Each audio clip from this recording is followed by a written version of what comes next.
Nick Sirianni Live, presented by Premier Orthopedic. We do with any conversations or anything like that, again, I'll tell you guys again, I know I respect the job that you guys have to do, but I always keep those conversations in-house. I'll continue to do that. Much like if I had a conversation with you and we worked together and, you would probably expect me to do that same thing. And that's my job as the head coach, and all things like that with any conversations with players, whether it's, of something that happens in a game, a moment in the game, like there's the information that I will always keep in-house. Sure. With respect, though, Nick, I'm not asking about the conversation you might have had with him. I'm asking about your I answered it how I wanted to answer it. What do you think of the league's discipline? Again, I'm not going to ever get into the same thing with anything with the league. If I agree with a call or if I don't agree with a call, if I agree with a discipline or I not agree, I owe the league that same respect. That again, you don't air business out there, so won't get into that either. How much do league decisions weigh into how you handle things in-house? Yeah, same. Won't get into, again, there's just certain things. Again, I respect the crap out of the job that you guys have to do, but there are certain things that, that I'll keep close. And there's certain things that I'll share with you. As you guys know, this isn't one of them. Nick, obviously on the field, I know you don't look at this as a Super Bowl rematch. Two different teams, you've said that since training camp. But just the environment, fan base having to watch your team beat them in the Super Bowl, highlights, you can't avoid them. What do you think the atmosphere will be like on Sunday at Arrowhead? The way, Arrowhead's a place where, I was able to coach, and, it's always a good atmosphere there. I think regardless of, I went through some bad seasons there too. And it was still a great atmosphere there. So it's going to be a great atmosphere. I love playing here more than anything. I love our fans and our atmosphere more than any NFL stadium, basketball arena, anything, baseball stadium. But I know that when you go there, it's always a challenge with the noise. It's a loud stadium. Their fans get rowdy. And it will be a great atmosphere. And I know they're ready for that because of all the primetime games and big playoff games that they've played in. And us, we feel the same way, that we'll be ready for it, and we'll do the right things in preparation to get ready for it, to have ourselves ready. Nick, Jalen said that he's gained confidence as a result of last year and the successes. In what way have you seen that confidence manifest in day to day? Yeah. Again, what I admire so much about Jalen is his consistency, that he constantly is working to do everything he can do to help the team win the football game. And so you admire that. So it's hard for me to say that I see differences in any way he acts as far as his preparation or his work ethic or anything, because it's always been top notch, and he's so consistent. But you can tell the confidence, I think, just by the way he goes through, you guys get to see it in the game, but we get to see it on practice, just how he goes about every part of running the offense, and being the quarterback of the football team, whether it's his ability to get through reads and get to reads quicker, his ability to have command at the line of scrimmage with checks and different things like that. I just continue to see that rise. And as that rises, right, we've seen this in this league so many times where, the longer a quarterback plays, the more they've seen, the better they are. And I think that that's where the confidence comes from. I know my confidence comes from, obviously, our execution in practice, for that week, and execution in past games, which make you comfortable doing certain things in the game. And so that's where confidence is built in your practice and your preparation. And that's not only for players, that's for coaches that are, making decisions in games as well. So these are two different teams that played 7 months ago in the Super Bowl, but how valuable is that tape, especially pertaining to Saquon? They kind of did a good job modeling him up. What can you learn from the tape 7 months ago? Yeah, when you play a division opponent, when you play a division opponent, there are certain checklists you go through. Those are like, keys to a certain type of week. Well, one of the things is keys to it the second time you play an opponent. Well, this is a short matter of time. So there's been, since I've been here in 21, there's been 4 teams that we've played every year. And obviously that's the Giants, that's the Commanders, that's the Cowboys, and that's the Chiefs. We played them every single year. And so, yeah, you're constantly looking at those tapes, and you have a plan of what you do when you play a team again, and you go through that process.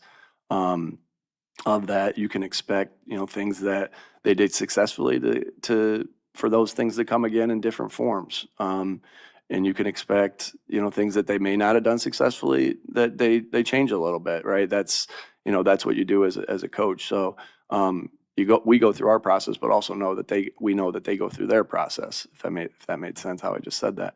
And so those are the little things that could be the differences and the similarities when you play an opponent again. So it's kind of like when you play, I think sometimes, I can't remember last time this happened with us, but you play a team the first game of the year and then you play them the last game of the year. So it's kind of similar to that time frame with that. Nick, when Jalen Hurts was under center or pistol, you guys overwhelmingly ran the ball. When you're in shotgun, you overwhelmingly passed the ball. Did you, in self-scout, feel that had anything to do with the lack of... That's on first, second, and third down, or just first and second down? That was all. Yeah, like when you look at numbers like that, you're always constantly looking at your self-scout. You have no tendencies going into game one. You look at your tendencies before game one, maybe, of last year, but we have a new play caller, new offensive coordinator. Obviously people keep things simple in the preseason, so not a lot of tendencies. But you always go through those tendencies. Your job of what you want to do is put seeds of doubt in the defense's mind, and so you're constantly thinking about that and how you mesh that together. And we look at it as coaches a little bit different. Just to get into that, like, first, second, third down, red zone, 2 minute. Well, third down in a lot of scenarios you are in the shotgun, 2 minute, same deal, red zone potentially. And so you got to break it down into similar, smaller sections of when you do that. And so, but we do that obviously every single week to make sure that, one, we're not tipping anything on our hat for the things that we're doing, or the way we stand, or the way we line up, or anything like that, or where guys are. And two, to put a seed of doubt into the defense's mind, because that's what you're trying to do, to slow them down a little bit. You try to slow them down with motions, you try to slow them down with formations, you try to slow them down pre-snap with marrying and meshing things together to give your guys the best chance to win. Hey Nick, you got a couple new guys in here, Bigsby and Zadarius Smith.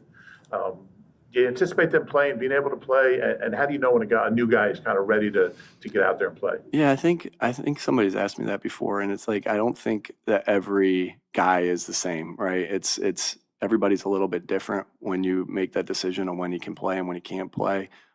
There's not a handbook on it that says, hey, this is the time. But what I will say is, I can't answer that question yet. We have a week of practice to go through, but going back to, I can't remember who asked the question, I apologize, but it's the same thing. You build confidence in practice. You build confidence in individual periods and, competitive periods, all those different things, to know it's a feel of like, okay, this guy's ready to go, or hey, this guy might need a little bit more time.